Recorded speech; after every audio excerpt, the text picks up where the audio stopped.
This piece is called Natalie. I wanted to do a ballroom gown, but then I didn't want to do something that made everybody look fat, so I gathered it more in the back so that she would look, you know, it would be flattering. And it produced this effect, you know, I was really just playing around with it. And then I hid some of the flowers within it so that when she's walking away, you get the hidden detail of the flowers. And I think whenever you do hidden details, it really, you know, it's kind of, everyone wants to be so gaudy and put stones on everything. Sometimes you might want to be a little more discreet. And this is Natalie. Thank you.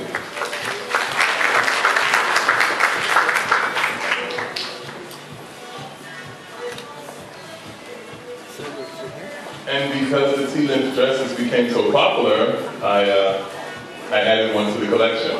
And sashes were so big this year. And I wanted to do something that was different and fun, but keeping with my embroidered flower theme, so I did an embroidered flower sash. It might look a little crafty, but I could totally see like a Kate Winslet wearing this. And I really design characters, so when I do my consultations, I try to sit with my brides and get a feel for who they are. I spend a lot of time talking to my brides.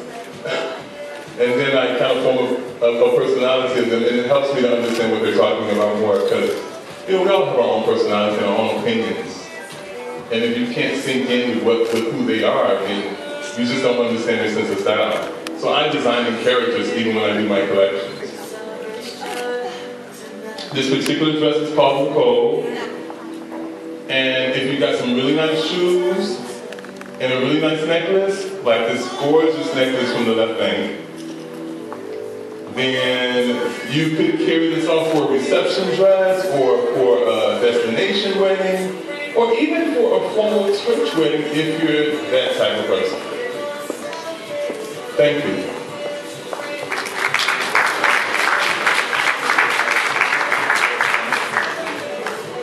I was so fortunate to have a Pease hair salon do all the hair for my models, and they come out to your wedding.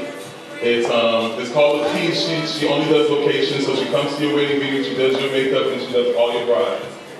Now this is Victoria.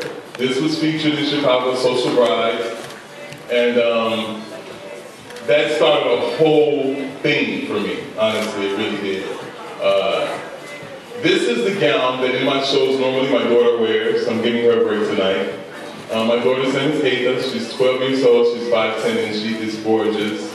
And this is what I would want her to wear to her wedding, at least for now. It's something about a long sun lace that I just fell in love with.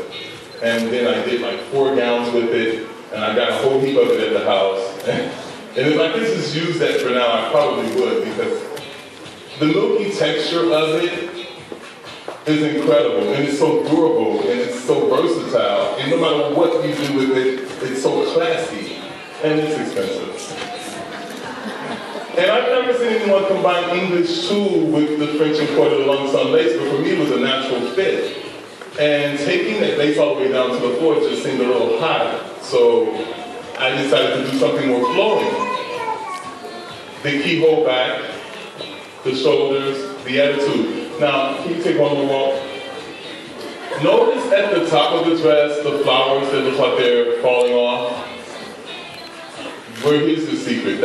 I think that's a new design concept that I haven't seen, and I think that if you do a lace like this and you create an effect like that, you can go over the whole dress. Of course, it would be time-consuming, but I think it would be gorgeous just to have that lavish look of as if the lace is peeling. It just seems so natural.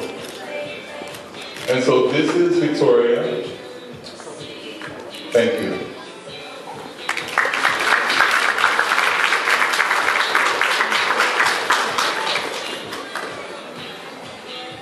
So what you're going to see is some of the pieces that this particular lace inspired for me. Because I had been working with fabrics for 12 years, but once I went into bridal,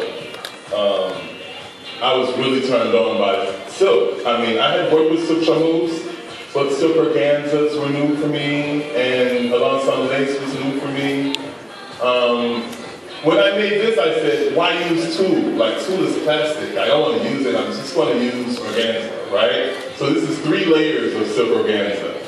Very dramatic. She has a poof. It's flowing. There's an attitude there. No matter what you do, there's an attitude of lavishness, of being alive, of being natural, of just kind of not trying too hard, but achieving a level of sophistication that we know is very difficult to achieve, you know? When you walk in with a gown like this, everyone knows who you are. They just know that she's classy. And can you take one more tour? The bow. That was a common theme in my collection. The sash is very popular. Notice on the 3rd layer of organza, there's some lace pilettes at the bottom, a hidden detail.